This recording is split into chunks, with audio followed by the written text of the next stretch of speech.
ಕೆನಡಾದಲ್ಲಿ ಕೊಲೆಯಾಗಿದ್ದ ಕನ್ನಡಿಗ ಚಂದನ್ ಮೃತದೇಹ ದೆಹಲಿಯಿಂದ ಬೆಂಗಳೂರಿನ ಕೆಂಪೇಗೌಡ ಏರ್ಪೋರ್ಟ್ಗೆ ಆಗಮಿಸಿತು. ಏರ್ ಇಂಡಿಯಾ ವಿಮಾನದಲ್ಲಿ ಕೆನಡಾದಿಂದ ದೆಹಲಿಗೆ, ಅಲ್ಲಿಂದ ಬೆಂಗಳೂರಿಗೆ ಮೃತದೇಹ ಶಿಫ್ಟ್ ಮಾಡಲಾಗಿದೆ.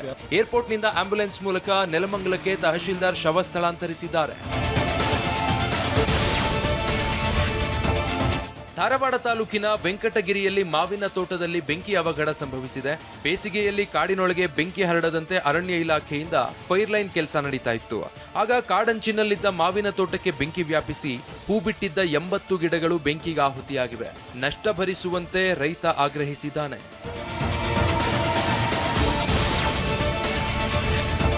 ರಾಶಿ ಮಾಡಿಟ್ಟಿದ್ದ ಮೆಕ್ಕೆಜೋಳದ ತೆನೆಗಳಿಗೆ ದುಷ್ಕರ್ಮಿಗಳು ಬೆಂಕಿ ಇಟ್ಟಿದ್ದಾರೆ. ಚಿತ್ರದುರ್ಗ ಜಿಲ್ಲೆ ಲಕ್ಷ್ಮೀಸಾಗರ ಗ್ರಾಮದ ಜಮೀನಲ್ಲಿ ರೈತ ಧನಂಜಯ್ ಅನ್ನೋರಿಗೆ ಸೇರಿದ 20 ಎಕರೆ ಪ್ರದೇಶದಲ್ಲಿ ಬೆಳೆದಿದ್ದ ಮೆಕ್ಕೆಜೋಳವನ್ನ ರಾಶಿ ಮಾಡಲಾಗಿತ್ತು. ಹಳೆ ದ್ವೇಷದಿಂದ ಕಿಡಿಗೇಡಿಗಳು ಮೆಕ್ಕೆಜೋಳ ತೆನೆಗೆ ಬೆಂಕಿ ಇಟ್ಟಿರುವ ಆರೋಪ ಕೇಳಿಬಂದಿದೆ.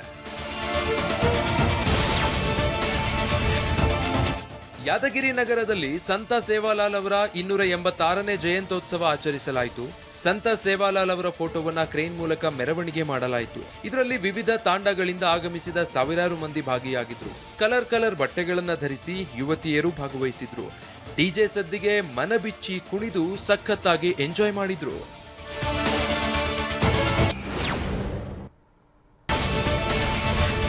ಇವತ್ತಿನಿಂದ ಕೆಎಸ್ಆರ್ಟಿಸಿ ಬಸ್ಗಳಲ್ಲಿ ಪ್ರಯಾಣಿಕ ರಹಿತವಾಗಿ ಸಾಗಿಸುವ ಲಗೇಜ್ ದರ ಹೆಚ್ಚಳ ಜಾರಿಗೆ ಬಂದಿದೆ. 1 ರಿಂದ 5 ಸ್ಟೇಜ್ ವರೆಗೆ ₹6, 6 ರಿಂದ 12 ಸ್ಟೇಜ್ ವರೆಗೆ ₹12 ಹಾಗೂ 156 ರಿಂದ 160 ಸ್ಟೇಜ್ ವರೆಗೆ ₹145ಗೆ ಲಗೇಜ್ ದರ ಹೆಚ್ಚಿಸಿ ಕೆಎಸ್ಆರ್ಟಿಸಿ ಎಂಡಿ ಅಕ್ರಮ್ ಪಾಷಾ ಆದೇಶಿಸಿದ್ದಾರೆ. 2021ರಲ್ಲಿ ಪ್ರಯಾಣಿಕ ರಹಿತ ಲಗೇಜ್ ದರ ಏರಿಕೆಯಾಗಿತ್ತು. ಟಿಕೆಟ್ ದರ ಪರಿಷ್ಕರಣೆಯಾದಾಗ ಲಗೇಜ್ ದರ ಹೆಚ್ಚಿಸಿರಲಿಲ್ಲ. ಸರಗಳತನ ಮಾಡಿ ಕಳ್ಳರು ಎಸ್ಕೇಪ್ ಆದ ಘಟನೆ ಬೆಂಗಳೂರು ಗ್ರಾಮಾಂತರ ಜಿಲ್ಲೆ ದೊಡ್ಡಬಳ್ಳಾಪುರದಲ್ಲಿ ನಡೆದಿದೆ.